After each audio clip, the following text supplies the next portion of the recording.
Hello, hello, welcome. This is a how I color watermelon. So this is not going to be a full color along page like I usually do. This is specifically just the watermelon. I am using a page out of Gnome, Sweet Gnome, Teresa Goodridge. I looked, this page is not one of the freebies that she supplies, but I felt like this was a good page to do a tutorial on. So it works for any watermelons you might run across. Of course, make your own modifications, change it to how you like it, because not everybody likes the same thing, but I feel like this is a good basic beginner spot, and then you can take it and make it your own. So this is a little palette I kind of made. There's a great debate whether watermelon is actually red or pink when it comes to coloring and art and things. This is a darker watermelon, a pinkier watermelon, and then a more orangish reddish watermelon. I use all three of these, which is why I included them. And then this is my rind here, and I will go through and tell you the colors. But on a page like this, I feel like I want to do these more of the reddish watermelon, and then maybe this one a more pink up here on the hats, because there's so much watermelon going. I don't want them to look all the same. So that is kind of my theory here. You will get to see a different few shades of watermelon. Also, that is a ginormous thunderstorm going on in the background, so that is not a sound I can turn down or anything like that. It just happened to start thunderstorming about the same time I wanted to do this video. So I'm going to move this. This is the book if you need to see it again. Move this to the side. And then we're going to talk some colors. So I am going to do a piece of watermelon, and then I will do a whole watermelon as well. I'm going to bring it in a little closer so you can see what I'm doing. Okay, so quickly I'm going to do the greens and kind of go over this whole watermelon look here. And then we will get to talking about the pieces. So 1 second here. Okay. So I'm going to grab dark green, if I could get things to cooperate here. Dark green, grass green, apple green. This is pale sage. Gray green light works too if you're into that. Yellow and a white, which you may or may not need. So white is up to you. So again, dark green, grass green, apple green, pale sage, canary yellow. You could also do spring green or chartreuse for this one, depending on the type of melon you're going for, and white. So what I'm going to do, and again, I apologize for the thunder. Okay. First is the dark lines she has put in. I'm going to put my dark green on. So if you've been with me, you will know I work darkest to lightest. That is my personal preference. So if you are a lightest to darkest person, you can watch this section and kind of just flip it.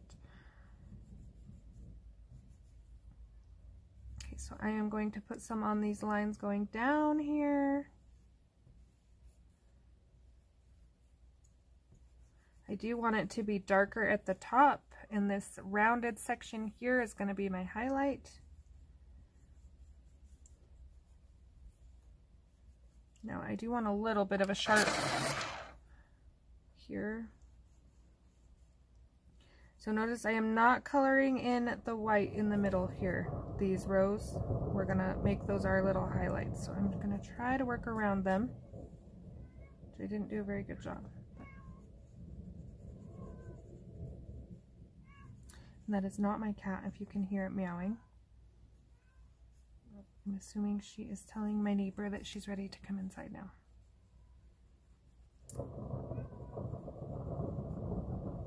Okay, then we're going to take our grass green, and I'm going to bring this dark green out right here a little further. Okay, grass green, and everywhere we put that dark green, we're just kind of going over it and bringing it out a little.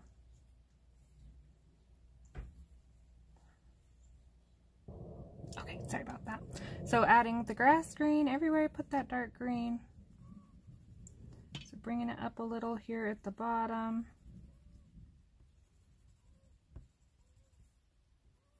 And here I thought that cat left, and I unpaused it and she's back.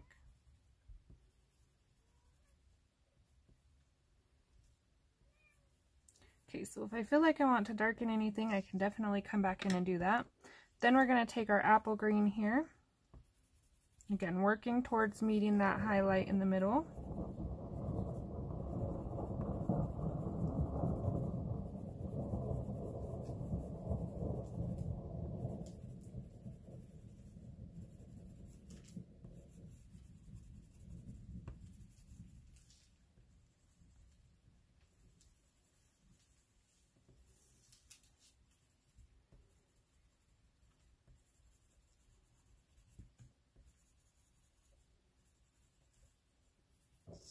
Okay, and then we're going to bring in that pale sage.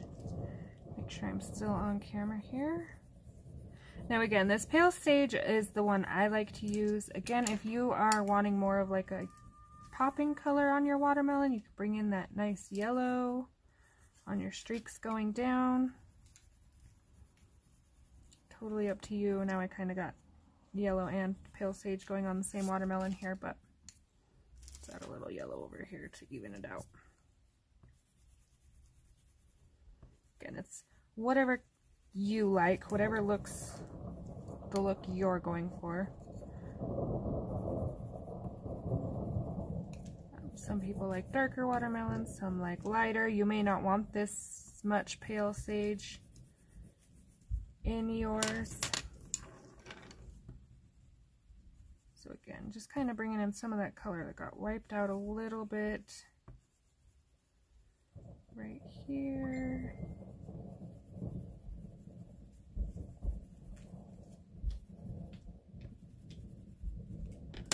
And again with my dark, so now I'm kind of working backwards.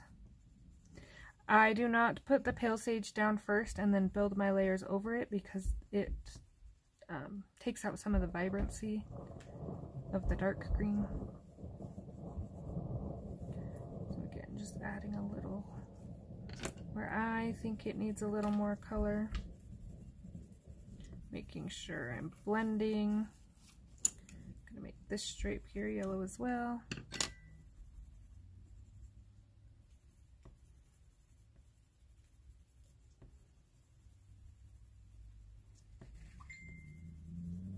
Sorry about the dinging, forgot to mute the other one.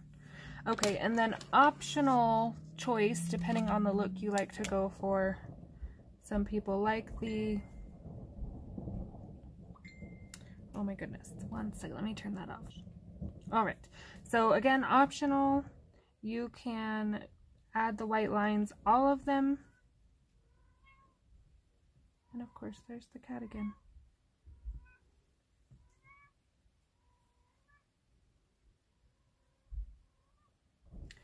You can just put one highlight down the side here to give like a rounded, shiny look. My gel pen.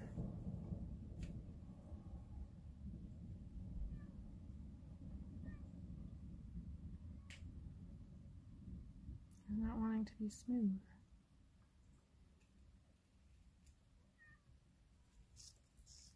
So you can add the white lines if you like how they look. This one right here, I might do the whole thing just white. So that part is up to you. So there is a quick whole watermelon. Now down here for the rind pieces, I like to keep this striped look just so it does give a watermelon feel. So up to you if you want to do it differently, but I go dark green and I kind of just put zigzags in. So not even very squiggly. That grass green again, over the top and out a little further. And then that apple green, just so. I will bring my apple green up a little. That pale sage.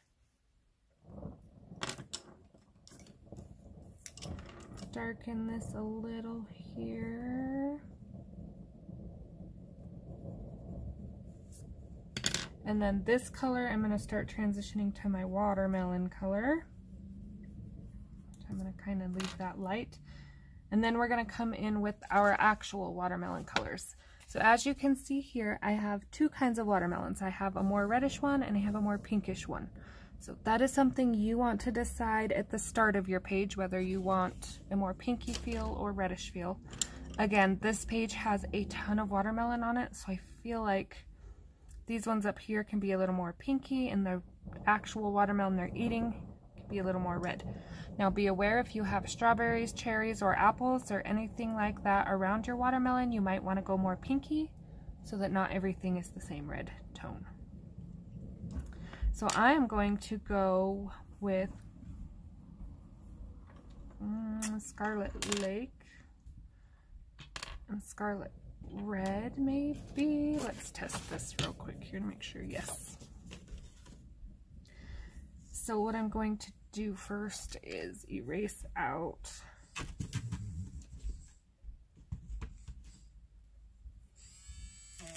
I got some green on my watermelon here. Okay, Scarlet Lake. I'm going to shadow here, over here.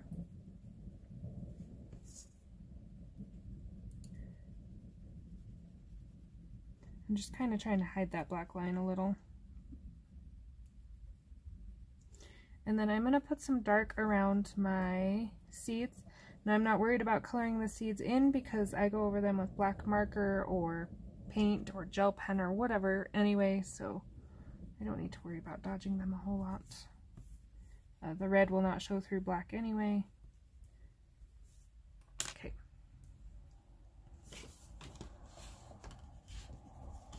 And then Scarlet Red. Now I am going to leave little spots of white here and there.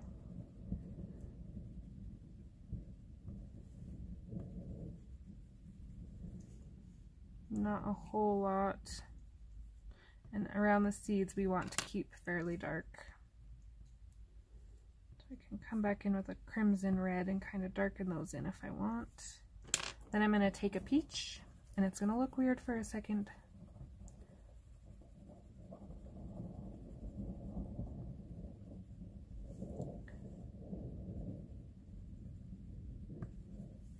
It's a pretty wild looking watermelon. Okay, and then I will come back with my Scarlet Red. That was light peach, by the way. Just kind of blend out the harshness of that. I still want the lighter areas, but not so harsh. But by doing it that way, it creates a little bit of texture.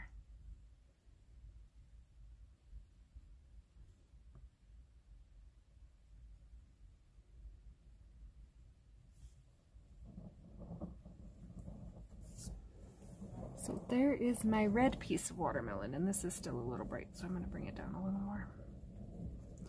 Watermelon doesn't necessarily have a white highlight, but it does have some lighter areas in it. And again, just going to kind of blend these reds together here.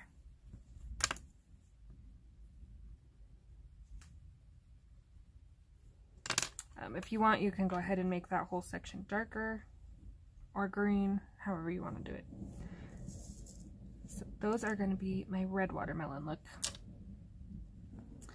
And then I'm going to pop up here and I'm going to do one of these. Oh, I guess I should put my seeds in first. Back up, hold up. This is an Arteza ink conic. You can also use Sharpie if you're not worried about the alcohol, whatever you normally use for black.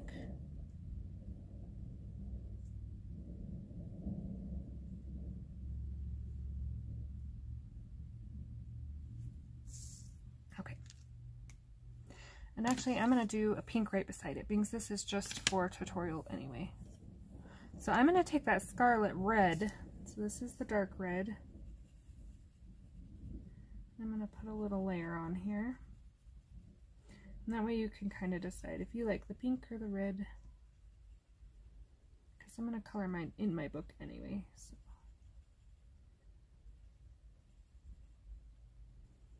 Again, seeds, what you want to have a little bit of darker feel, just so they look like they're sitting in the watermelon. And then this is Carmine Red, so this is a very pinky red, which which gives watermelon that nice pink feel.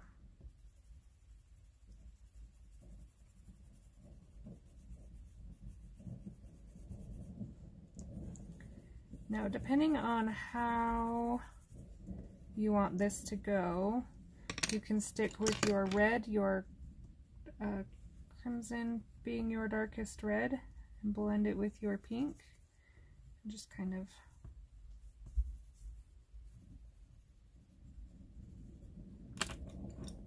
again with my peach.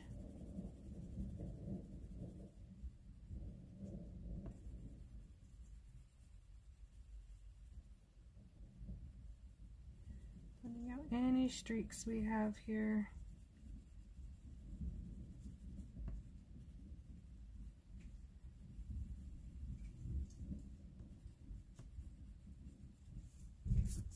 And then if you feel like you need a little bit darker of a color, take your Tuscan red or a dark mahogany, like a wine red, and only do your darkest spots. Do not do the whole thing. But like around the seeds here would be a good spot. And that just adds one more little layer of contrast to things here. Okay, again with our seeds.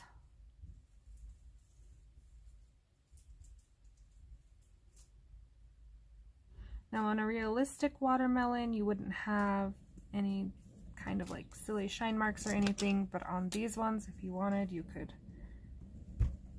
add some shine that way. Again, you could do one down the side of the watermelon there. I would do my rind the same way, and I'm going to bring it all the way up this time.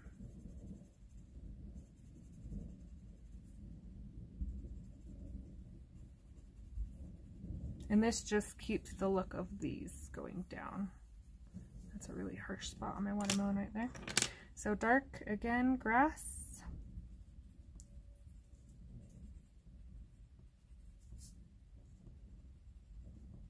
Your stripes don't have to be even because they're not even on the outside of a watermelon.